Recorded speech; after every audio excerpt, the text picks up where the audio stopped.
Hi, Professor Gerald Friedman, University of Massachusetts at Amherst again, and we're talking about wealth and happiness. The orthodox view and the real world. I hate to say that, real world, but okay. Orthodox economists, neoclassical economists, have a very simple model of happiness. And the model expressed like this.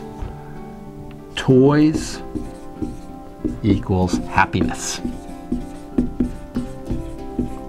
More toys equals more happiness. The more you have, the happier you'll be. This comes from the simple Robinson Crusoe model of people. Robinson Crusoe, the more stuff he had, the happier he was going to be. He made the stuff himself. If he didn't want it, he wouldn't have made it.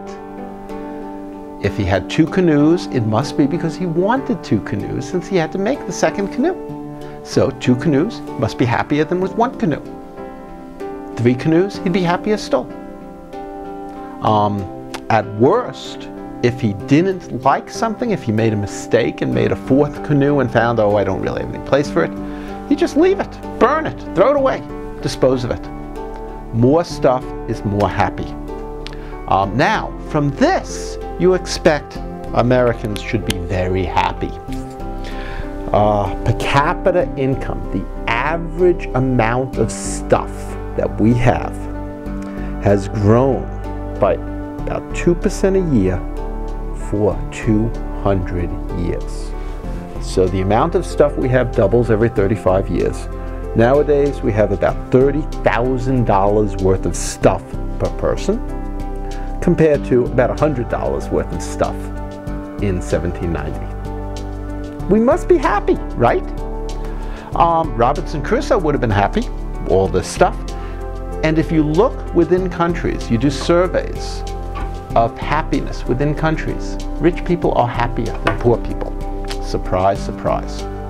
Paris Hilton, with her $600 million, is happier than Lindsay Lohan, who has, I don't know, 20 million. And she's probably happier than Dan, the videographer, who has, I don't know, $150, and a coffee cart, for People's Market. People with more money within any country are happier. But then there's a problem. And this problem was discovered by an economist at the University of Southern California, Richard Easterlin, about 40 years ago. And since then it's been called the Easterlin paradox. And it's been checked and tested by lots of people. Over time, there's no increase in happiness in advanced capitalist countries. Americans are almost 4 times as wealthy as we were right after World War II, but we're no happier. The same for the Europeans, and most amazingly, the same for the Japanese, who are actually a little less happy than they were right after World War II, when they were devastated and starving. What's been going on?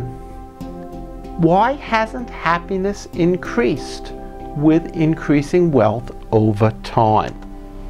And this shows up across the world. If we can erase this for a second, I'll quickly draw you a generalized graph of survey data for different countries. Down here is average income. So here's $35,000 per person. The US, here's $100 for Cameroon, and here's happiness. This is what it looks like. Over here, you have an income level of about $10,000 per person, which is about what the United States was after World War II. Beyond that point, you don't get any more happiness. I mean, some countries are less happy, Russia. Some countries are more happy. Finland.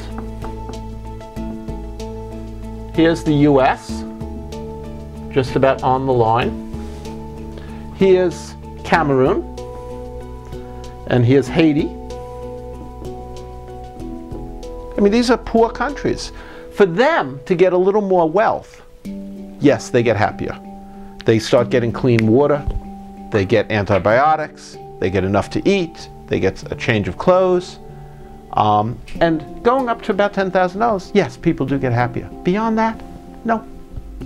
Extra wealth beyond $10,000 or so per person in a society does not lead to greater happiness for the society as a whole. Why not? I mean, we could think about various reasons, and you can think about them within your own lives. What really makes you happy? Once you have a warm place to sleep, can take a shower, have hot water, enough to eat, some change of clothes, what makes you happy is your social life, your relations with other people, having friends. More goods crowds out social relations. There's some, I'm not sure how this was, I don't remember how this was recorded, but I believe it was Paris Hilton on some video having sex with somebody on the internet, stopped to answer the telephone. That kind of thing can really ruin your social life, at least with that person. Goods crowds out your social life because you have to take your car in to be repaired. You have to, fuss with your computer. You have to update your internet. You have to do this, that, whatever. All instead of spending time with people you care about or might come to care about. Second, what really makes us happy, and this sounds bad, but there's a lot of truth to it. Why do you like the Lexus you just bought? Because you drive it into your driveway and you see the looks on your neighbors. They are impressed. You want more so you can show everyone else what a success you are. And you can feel like a success because you have more than they do. If we all have more, none of us are benefiting. Make everybody taller, and the NBA has taller players, but nobody gets an advantage. If everybody has a BMW, then nobody is impressing anybody else. It's just everybody's running harder to get to that BMW instead of spending their time socializing with other people. Why doesn't money make you happier as a society? Third reason, because more stuff creates more problems for everybody. If everybody has one car, driving around is hard. Everybody has 2 cars, every family has 3 cars.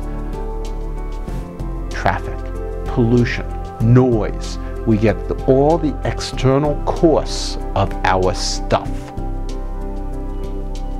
Yeah. What we really want is to have good relationships with other people. Money doesn't do anything for that as a society, as a whole. So, more GDP, more production, more stuff. It hasn't been a good way to increase happiness as a whole. On that kind of depressing note, but not necessarily depressing because we can think of it as an opportunity to change our ways and get something out of it, I leave you. Have a good day. Thank you.